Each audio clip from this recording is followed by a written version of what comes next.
Hi my families, இன்றைக்கி evening coffee குடிச்சிட்டு பட்டாணி ஊற வச்சுருந்தேன்.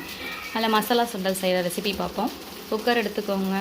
ஊற வச்ச பச்சை பட்டாணி, தண்ணி, ஒரு சொம்பு தண்ணி, ஒரு ஸ்பூன் மஞ்சத்தூள், ஒரு ஸ்பூன் உப்பு போட்டு ஒரு 6-7 விசில் விட்டிங்கன்னா நல்லா சாஃப்டாக வந்துடும். அந்த தண்ணி மெயினை எடுத்து வச்சுருங்க. ஒரு வெங்காயம், ஒரு தக்காளி, 2 பச்சை மிளகா கூட ஆட் பண்ணிக்கலாம். நான் பாப்பா கொடுக்கறதுனால நான் ஆட் பண்ணல. ஒரு ஸ்பூன் இஞ்சி பூண்டு பேஸ்ட், இல்லை இஞ்சி ஒரு துண்டு, 3 பல் பூண்டு போட்டுக்கலாம். எண்ணெய் எந்த எண்ணெய் வேணாலும் யூஸ் பண்ணிக்கோங்க. அப்போ அரைச்சி வச்ச பேஸ்ட்டு போட்டு நல்லா அந்த பச்சை வாசம் போகிற அளவுக்கு வதக்கிக்கோங்க. கருவேப்பிலை வேணும்னா ஆட் பண்ணிக்கலாம். இதில் 1/4 ஸ்பூன் கொத்தமல்லி தூள், குழம்பு மிளகாத்தூள் ஆட் பண்ணிக்கலாம். நான் காரம் வேணான்னு அதெல்லாம் ஒமிட் பண்ணியிருக்கேன், நீங்கள் ஆட் பண்ணிக்கோங்க.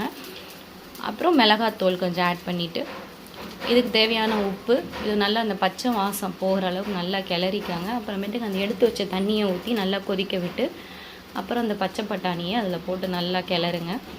அதனால் கொஞ்சம் திக்கான கன்சிஸ்டன்சி